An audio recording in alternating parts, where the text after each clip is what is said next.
Kita membahas tentang basic cryptanalysis ya.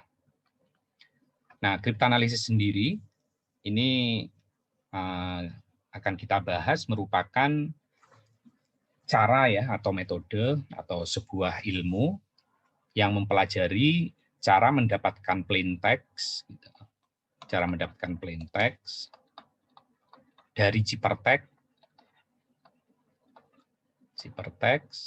tanpa kunci. Jadi kalau normalnya kan dapetin ciphertext menjadi plain text itu pakai kunci kan. Nah, kalau yang cryptanalysis ini gimana caranya tanpa kunci kita bisa dapat plain text, atau gimana caranya kita dapetin kunci tanpa mengetahui kunci sebelumnya.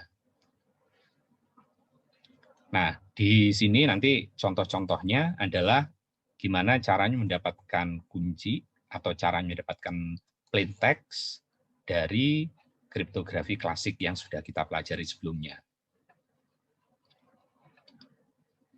Nah, di sini ada beberapa cara ya untuk mendapatkan sebuah plain text dari ciphertext tanpa mendapatkan kuncinya.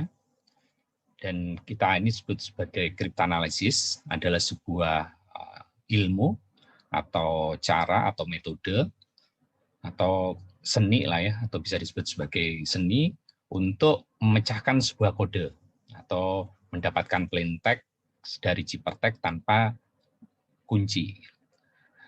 Nah, umumnya cryptanalysis ini digunakan oleh pengembang metode atau algoritma enkripsi untuk menguji seberapa kuat algoritma enkripsi yang dia kembangkan. Atau bisa juga digunakan oleh seorang attacker di cybersecurity untuk mendapatkan sebuah message dari message yang terenkrit. Nah, ini ada beberapa metode yang biasanya digunakan oleh attacker. Itu yang pertama menggunakan ciphertext only. Jadi dari ciphertext ini mereka gimana caranya mendapatkan plain text. Atau dia ini dari non plain text. Jadi ada ciphertext gitu. Tapi dia udah tahu plain text-nya adalah ini. Kemudian bisa juga dari chosen plain text. Berarti dia punya akses ke mesin encryptor atau chosen ciphertext. Nah, ini yang biasanya oleh attacker yang punya akses ke mesin decryptor. Nah, dalam ciphertext only attack yang merupakan salah satu metode untuk cryptanalysis, ini berarti seorang attacker atau seorang cryptanalyzer, sebut saja di sini adalah Eva namanya, gitu. Dia ingin mendapatkan plain text dari ciphertext yang dikirim oleh Alice yang mestinya diterima oleh Bobby, ya kan, ciphertext. Nah, berarti dia bisa mendapatkan ini jalur, bisa dari jalur komunikasinya, atau kalau zaman dulu ya dapat surat yang dikirim oleh seorang kurir. Nah, dari sini dianalisis. Nah, analisisnya macam-macam. Salah satunya adalah dengan metode statistik. Contohnya, kalau Shipkeeper misalnya, waktu zaman Caesar, itu kan dia dienkrip dengan nambah 3 aja kan. Nah, kalau ini mah dengan brute force attack juga bisa. Jadi dari ciphertext didapatkan plain text cukup dikurangi 3, ya kan? Kalau metodenya Caesar. Kalau Shipkeeper ya dia bisa coba-coba. Dia pasti menggunakan antara 0 sampai 25 kuncinya kan, antara A sampai Z. Nah, atau kalau yang metode kompleks ya dia bisa menggunakan statistik. Kalau dia menggunakan monotonik ya. Nah, berikutnya dia punya akses ke plain text yang diketahui sebelumnya. Itu disebut sebagai non plain text. Non plain text. Kita sebutnya non plain text attack gitu. Sama di sini, misalnya cryptanalyzer ini adalah Eva, atau ini sebagai attacker yang ingin mengetahui plain text dari Cipertek yang dikirim oleh Alice yang mestinya untuk Bob. Gitu. Nah, dia akan membaca Cipertek ini, mungkin di-capture di jalur telekomunikasi, atau meng-capture message yang dikirim oleh seorang kurir. Dia analisis, tapi key-nya itu dia dapatkan dari pasangan kunci yang sudah dia dapat sebelumnya.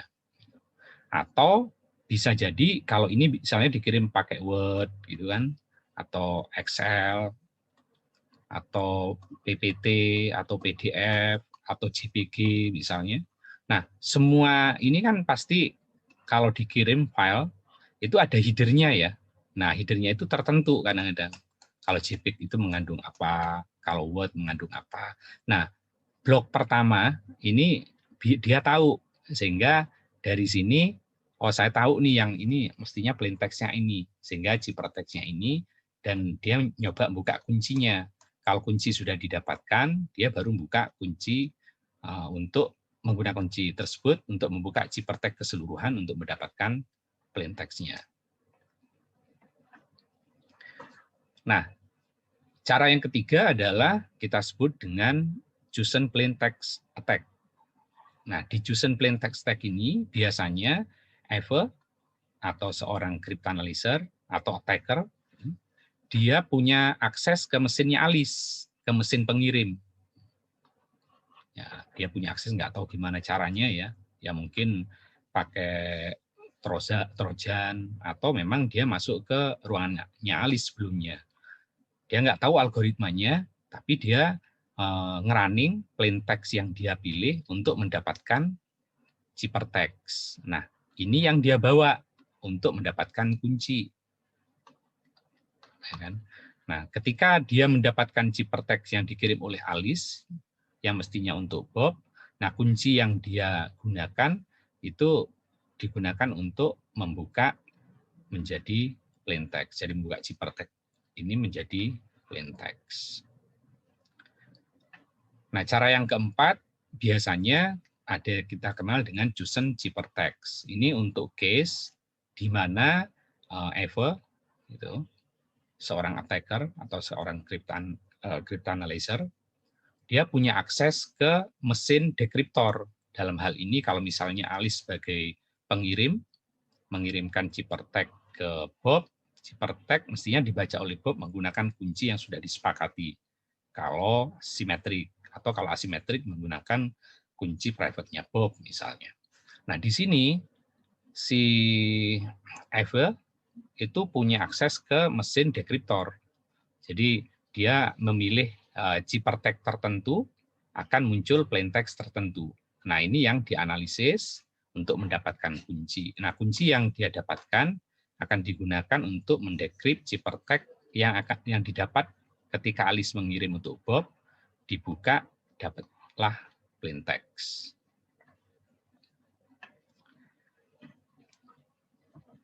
Nah, dari keempat cara tersebut, kemudian dia analisis kan.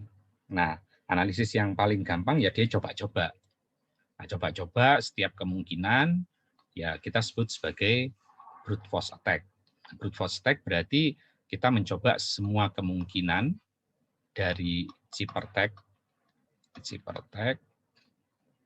menjadi plain text tergantung dari algoritmanya kan.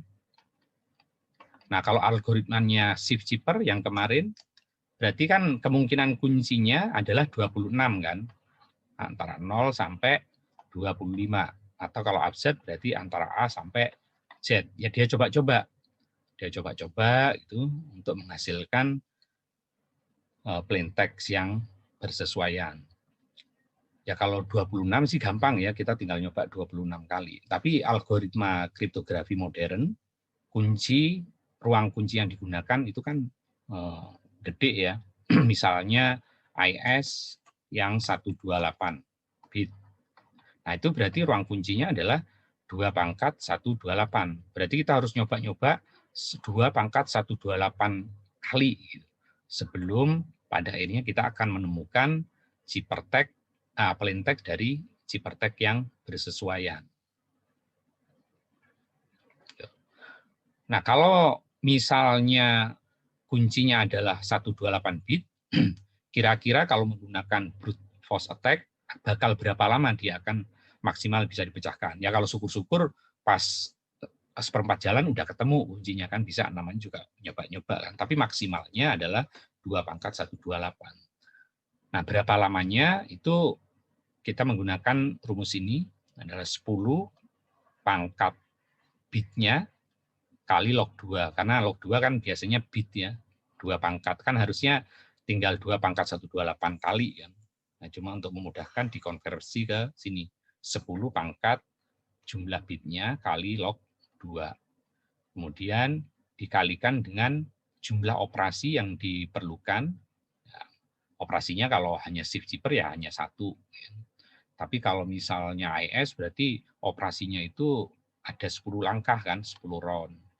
Masing-masing round-nya itu ada 4 operasi. Nah, kemudian tiap operasi butuh kecepatannya berapa? Kecepatan operasi di komputer. Nah, itu yang kira-kira akan kita dapatkan kecepatan yang bisa dilakukan oleh seorang cryptanalyzer menggunakan teknik brute force attack untuk mendapatkan plain text atau untuk mendapatkan kunci ya. Nah, kalau di kriptografi modern itu biasanya kan di cyber security itu salah satunya cyber security. Nah, kita biasanya nebak-nebak password kan.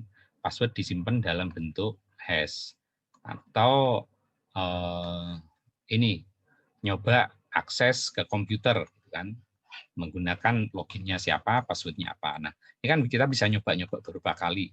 Nah, hash-nya juga bisa kita coba-coba generate sampai ketemu hash yang sama. Nah, ini ada tools-nya. Jadi tools-nya itu contohnya Chain Enable, kemudian John Reaper, dan lain-lain. Jadi teman-teman kalau menggunakan ini, install Kali Linux gitu, nah di situ ada beberapa tools untuk brute force attack untuk mendapatkan password.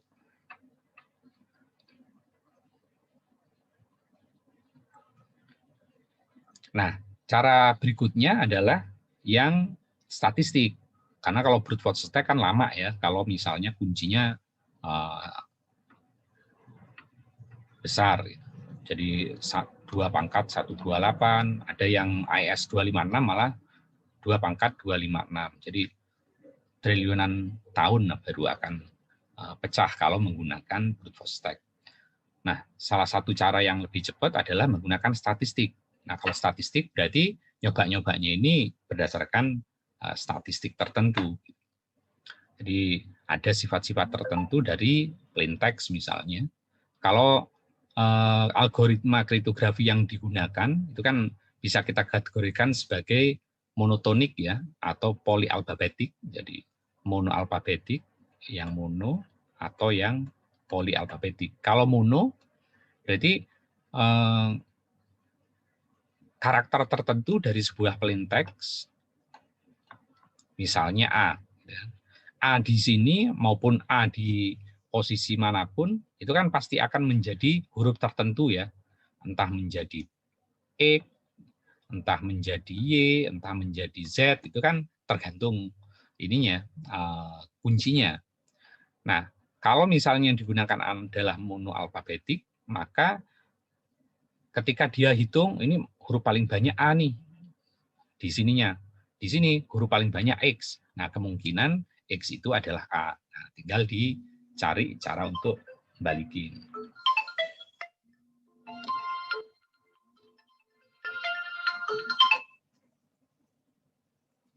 Nah, kemudian kalau misalnya yang polyalfabetik, nah berarti kan polyalfabetik, huruf A di sini, ya, sama huruf A di sini, bisa menjadi huruf yang berbeda kan. Huruf pertamanya bisa menjadi huruf X. Gitu. Kemudian huruf A yang berikutnya bisa menjadi huruf C bahkan gitu kan. Nah ini yang menyulitkan dari sisi statistik. Tapi tiap algoritma selalu saja ada cara untuk mendapatkan ininya apa namanya, kalau ada kelemahannya ya. Nah, dia ada kelemahan secara statistik enggak.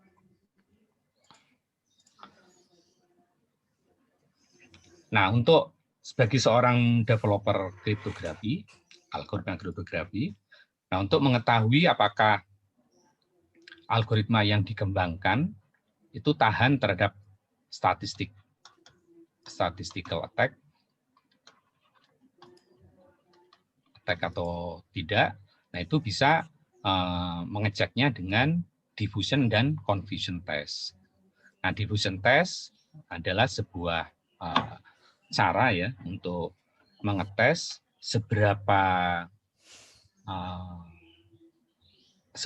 besar sebuah ciphertext gitu, tergantung dari perubahan plain text-nya. Jadi misalnya kita punya kalimat ini ya, kalimat ini. Nah, kalau ternyata ciphertext-nya itu hanya tergantung dari huruf, misalnya kita ubah huruf U di sini, ciphertext-nya hanya ngubah satu huruf, berarti kan kita bisa melihat statistiknya itu bahwa huruf ciphertext ini hanya tergantung dari ini. Tapi kalau ternyata kita mengubah huruf ini, ciphertext-nya berubah keseluruhan, nah itu berarti susah kan? Nah berarti ciphertext ini tergantung, jadi si plain text di sini itu mempengaruhi seluruh ciphertext. Nah ini berarti dari sisi sifat difusinya semakin bagus. Jadi difusi adalah mengukur seberapa besar pengaruh plain text terhadap perubahan ciphertext. Nah, ada satu lagi yang disebut sebagai confusion ya. Confusion itu untuk melihat seberapa besar pengaruh dari kunci terhadap perubahan ciphertext. Nah, ini ada beberapa contoh basic cryptanalysis pada kriptografi klasik yang sudah kita pelajari sebelumnya. Nah, contohnya di additive chipper. Ini additive chipper adalah shift chipper ya. Jadi salah satunya yang digunakan adalah Caesar chipper yang menggunakan kunci 3. Jadi Caesar chipper cukup plus 3. Nah, misalnya Apple tadi atau seorang attacker mengintercept jalur komunikasi antara Alice dan Bob. Kemudian dia mendapatkan ciphertext adalah ini UVA, CLY, FZ, LJBYL misalnya.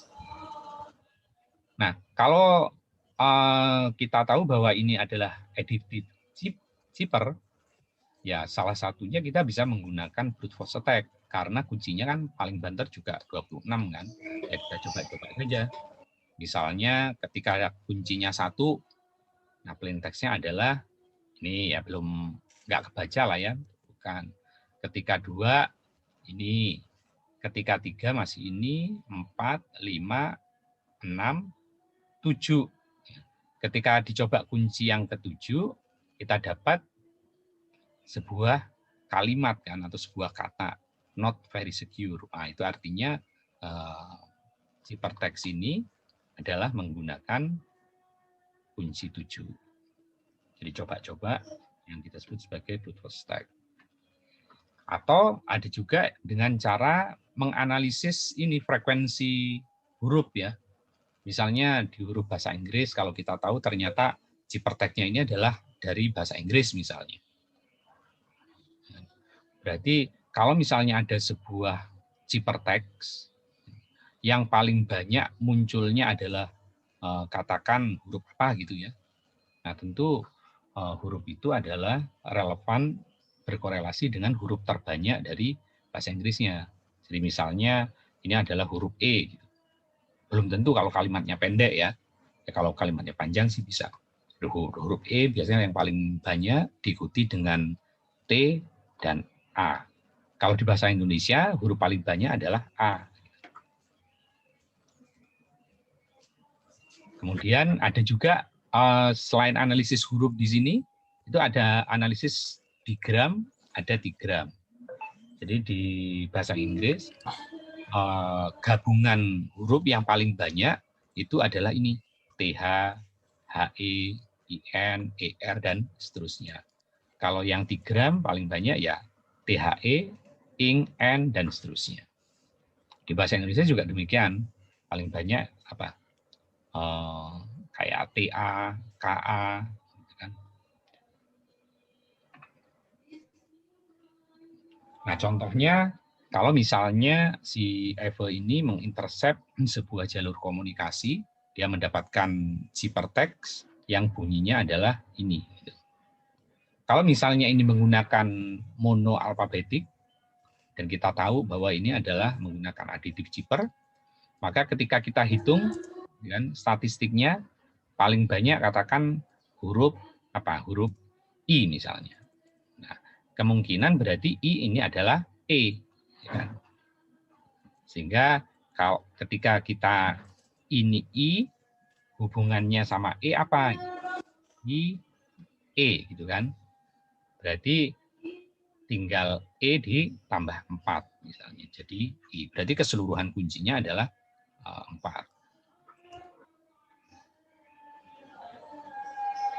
Ntar ini masih ada bunyinya.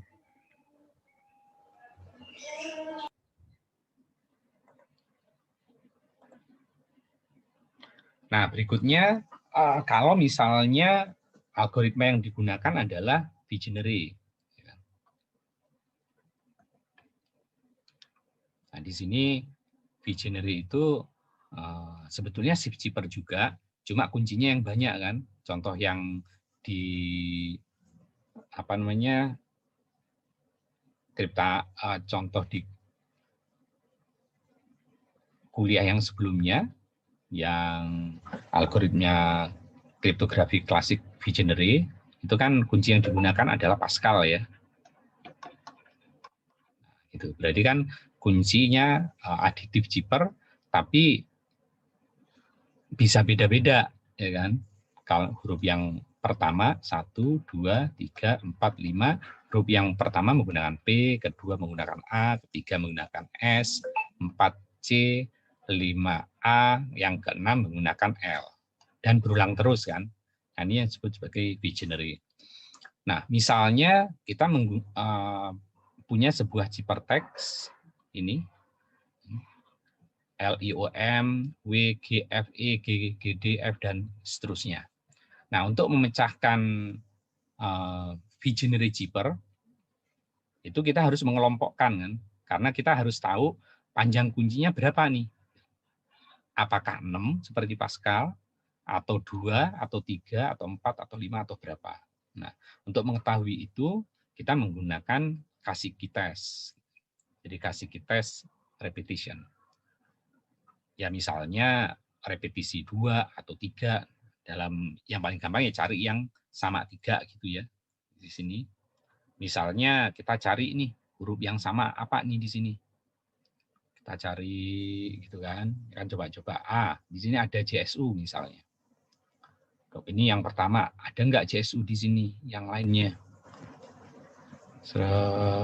Oh, di sini ada gitu. Nah, ini baru ditulis. JSU yang pertama adanya di mana nih? Oh, indeks 168. 68. Terus JSU yang kedua di 168. Selisihnya 100 gitu kan. Berarti kan ini akan berulang. Jadi seakan-akan kalau ini adalah mono alfabetik, karena kita tahu Vigenère adalah mono alfabetik, bagi pasti JSU ini sama gitu kuncinya, ya kan? Artinya kalau kunci ini dikunci dengan huruf tertentu, di sini pasti huruf tertentu juga, sehingga paling enggak dia akan berulang 100. Jadi paling banyak kuncinya panjangnya 100, tapi belum tentu 100.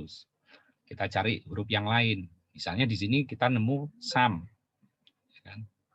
Ada huruf sam. Kemudian kita cari lagi, ada enggak sam? Oh, di sini ada huruf sam. Kita indeksnya kita hitung kan dari 1 berapa? Oh, sam itu di indeks 69. Kemudian sam yang kedua di 117. Bedanya 48.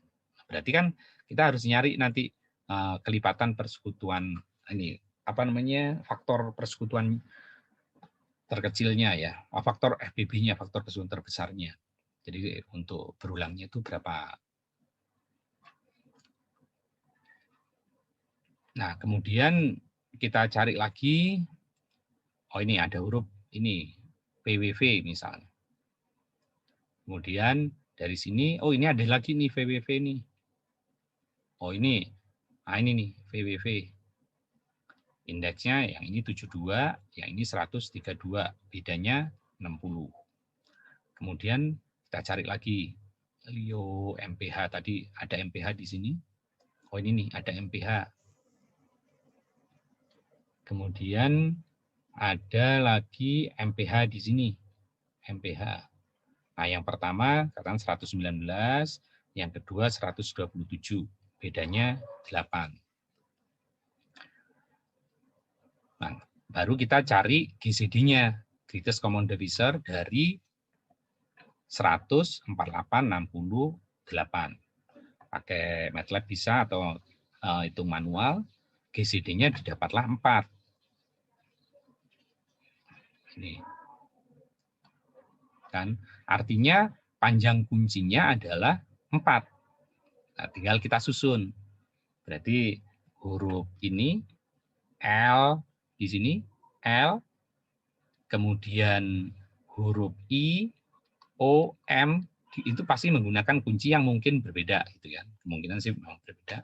Tapi huruf W yang keempat ini pasti menggunakan huruf yang sama dengan L, karena kita tahu ini menggunakan kunci yang berulang 4. Sehingga kita nyusunnya ya L, I, O, M, setelah itu W, kurang lagi dari awal, dan seterusnya. Dengan bacanya harus dari sini. Dari bawah, berulang lagi, dan seterusnya. Nah, baru kita coba-coba. Nyoba-nyoba bisa brute force attack masing-masing. Setelah itu dikombinasi, atau menggunakan statistik. Huruf yang terbanyak, kalau bahasa Inggris E, gitu, atau bahasa Indonesia A, disesuaikan, sehingga di sini akan didapat, misalnya setelah penyesuaian tadi, ketemulah di sini J, ini U, ini L, ini I, ini U, ini S, ini C, ini A, dan seterusnya. Nah, ketika udah dapat seperti ini, oh berarti yang L itu menjadi J, I menjadi U, O menjadi L, dan M menjadi I. Ketika dibaca menjadi Julius Caesar, ya kan? Julius ini, Julius Caesar, use apa ini? Use aditif ya, aditif zipper. Julius Caesar use a crypto system in his wars, dan seterusnya. Nah, contoh lainnya adalah kriptoanalisis di Hillkeeper. Nah, kalau Hillkeeper kan menggunakan matriks ya, menggunakan matriks. Misalnya ukuran matriksnya berapa? M 3x3 misalnya. Atau 4x4, ya tergantung gitu kan. Nah, untuk case tertentu misalnya Eva punya plain text-nya ini, itu zipper text-nya ini. Nah, di Hillkeeper itu kan untuk dapetin zipper text, zipper text itu sama dengan plain text dikalikan kunci, ya kan? Maka untuk mendapatkan kunci, tinggal P-nya di kedepanin sini. Berarti P inverse kali C sama dengan kunci. Atau kalau ditulis ulang ya kunci sama dengan P inverse kali C. Nah, itu tinggal dimasukkan ke algoritma Hillkeeper yang teman-teman sudah bikin kemarin. Misalnya plain text-nya adalah yang tadi ya, ini zipper text-nya. Nah, tinggal dicari inverse dari plain text, kemudian dikalikan, baru kita dapat kuncinya.